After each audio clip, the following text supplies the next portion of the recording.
The Game of Life and How to Play It by Florence Scovel Shinn. Chapter 3. The Power of the Word. You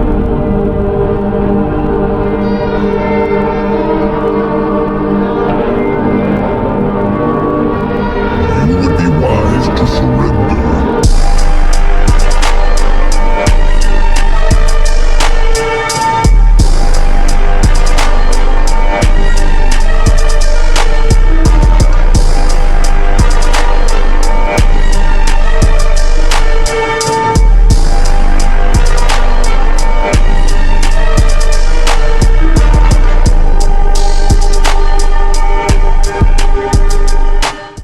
The power of the word.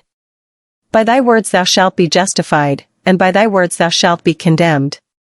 A person knowing the power of the word becomes very careful of his conversation. He is only to watch the reaction of his words to know that they do not return void. Through his spoken word, man is continually making laws for himself. I knew a man who said, "I always miss a car. It invariably pulls out just as I arrive." His daughter said, "I always catch a car. It's sure to come just as I get there." This occurred for years. Each had made a separate law for himself, one of failure, one of success. This is the psychology of superstitions. The horseshoe or rabbit's foot contains no power. But man's spoken word and belief that it will bring him good luck creates expectancy in the subconscious mind, and attracts a lucky situation. I find, however, this will not work when man has advanced spiritually and knows a higher law. One cannot turn back, and must put away graven images. For example, 2 men in my class had had great success in business for several months, when suddenly everything went to smash. We tried to analyze the situation, and I found, instead of making their affirmations and looking to God for success and prosperity, they had each bought a lucky monkey. I said, "Oh, I see, you have been trusting in the lucky monkeys instead of God. Put away the lucky monkeys and call on the law of forgiveness, for man has power to forgive or neutralize his mistakes." They decided to throw the lucky monkeys down a coal hole, and all went well again.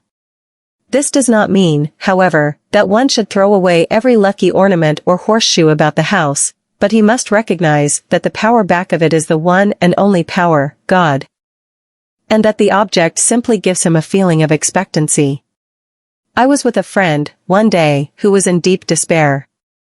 In crossing the street, she picked up a horseshoe. Immediately, she was filled with joy and hope.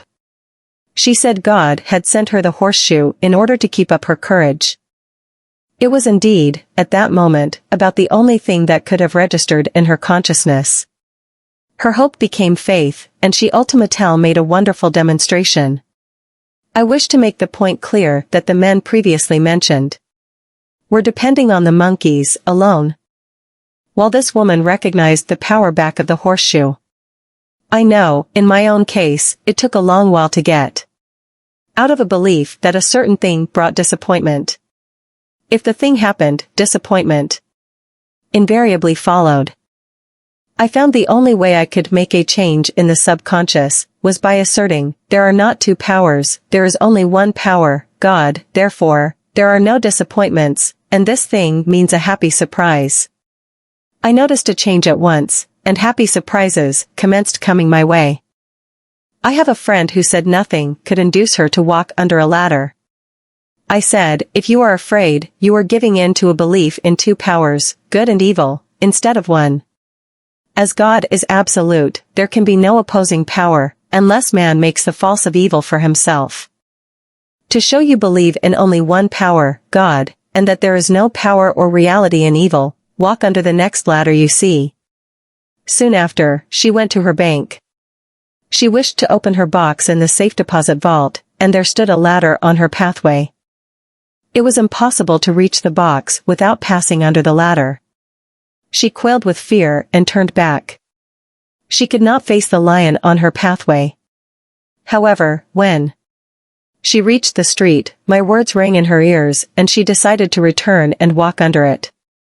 It was a big moment in her life, for ladders had held her in bondage for years. She retraced her steps to the vault, and the ladder was no longer there. This so often happens. If one is willing to do a thing he is afraid to do, he does not have to. It is the law of non-resistance, which is so little understood. Someone has said that courage contains genius and magic. Face a situation fearlessly, and there is no situation to face, it falls away of its own weight. The explanation is that fear attracted the ladder on the woman's pathway, and fearlessness removed it. Thus the invisible forces are ever working for man who is always pulling the strings himself, though he does not know it. Owing to the vibratory power of words, whatever man voices, he begins to attract. People who continually speak of disease invariably attract it. After man knows the truth, he cannot be too careful of his words. For example, I have a friend who often says on the phone, "Do come to see me and have a fine old-fashioned chat." This old-fashioned chat means an hour of about 500 to 1,000 destructive words. The principal topics being loss, lack, failure, and sickness. I reply, "No, I thank you, I've had enough old-fashioned chats in my life, they are too expensive, but I will be glad to have a new-fashioned chat, and talk about what we want, not what we don't want." There is an old saying that man only dares use his words for three purposes: to heal, bless, or prosper. What man says of others will be said of him, and what he wishes for another, he is wishing for himself. Curses, like chickens, come home to roost. If a man wishes someone bad luck, he is sure to attract bad luck himself. If he wishes to aid someone to success, he is wishing and aiding himself to success. The body may be renewed and transformed through the spoken word and clear vision, and disease be completely wiped out of the consciousness. The metaphysician knows that all disease has a mental correspondence, and in order to heal the body one must first heal the soul. The soul is the subconscious mind, and it must be saved from wrong thinking. In the 23rd Psalm, we read, "He restoreth my soul." This means that the subconscious mind or soul must be restored with the right ideas, and the mystical marriage is the marriage of the soul and the spirit, or the subconscious and superconscious mind. They must be one. When the subconscious is flooded with the perfect ideas of the superconscious, God and man are one. I and the Father are one. That is, he is one with the realm of perfect ideas. He is the man made in God's likeness and image, imagination, and is given power and dominion over all created things, his mind, body, and affairs. It is safe to say that all sickness and unhappiness come from the violation of the law of love. A new commandment I give unto you. Love one another, and in the game of life, love or goodwill takes every trick.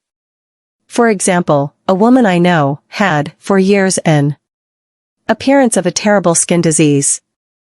The doctors told her it was incurable, and she was in despair. She was on the stage, and she feared she would soon have to give up her profession, and she had no other means of support. She, however, procured a good engagement, and on the opening night, made a great hit. She received flattering notices from the critics, and was joyful and elated. The next day, she received a notice of dismissal. A man in the cast had been jealous of her success, and had caused her to be sent. She felt hatred and resentment taking complete possession of her, and she cried out, "Oh God, don't let me hate that man." That night she worked for hours in the silence. She said, "I soon came into a very deep silence. I seemed to be at peace with myself, with the man, and with the whole world." I continued this for 2 following nights. And on the 3rd day I found I was healed completely of the skin disease. In asking for love, or goodwill, she had fulfilled the law, for love is the fulfilling of the law, and the disease, which came from subconscious resentment, was wiped out. Continual criticism produces rheumatism, as critical, inharmonious thoughts cause unnatural deposits in the blood, which settle in the joints. False growths are caused by jealousy, hatred, unforgiveness, fear, etc. Every disease is caused by a mind not at ease. I said once, in my class. There is no use asking anyone what's the matter with you, we might just as well say, who's the matter with you? Unforgiveness is the most prolific cause of disease. It will harden arteries or liver, and affect the eyesight. In its train are endless ills. I called on a woman, one day, who said she was ill from having eaten a poisoned oyster. I replied, oh, no, the oyster was harmless, you poisoned the oyster. What's the matter with you? She answered, oh, about 19 people. She had quarreled with 19 people and had become so inharmonious that she attracted the wrong oyster. Any inharmony on the external indicates there is mental inharmony. As the within, so the without. Man's only enemies are within himself. And a man's foes shall be they of his own household. Personality is one of the last enemies to be overcome, as this planet is taking its initiation in love. It was Christ's message, peace on earth, goodwill towards man. The enlightened man, therefore, endeavors to perfect himself upon his neighbor. His work is with himself, to send out goodwill and blessings to every man, and the marvelous thing is, that if one blesses a man he has no power to harm him. For example, a man came to me asking to treat for success in business. He was selling machinery, and a rival appeared on the scene with what he proclaimed was a better machine, and my friend feared defeat. I said, first of all, we must wipe out all fear. And know that God protects your interests, and that the divine idea must come out of the situation. That is, the right machine will be sold, by the right man, to the right man. And I added, don't hold one critical thought towards that man. Bless him all day. And be willing not to sell your machine, if it isn't the divine idea. So he went to the meeting, fearless and non-resistant, and blessing the other man. He said the outcome was very remarkable. The other man's machine refused to work, and he sold his without the slightest difficulty.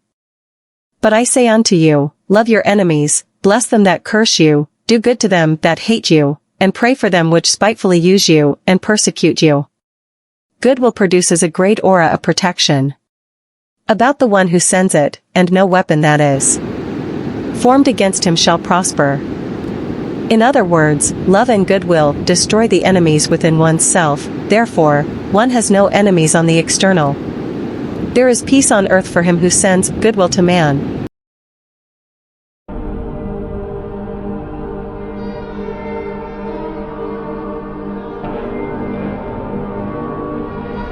You would be wise to surrender.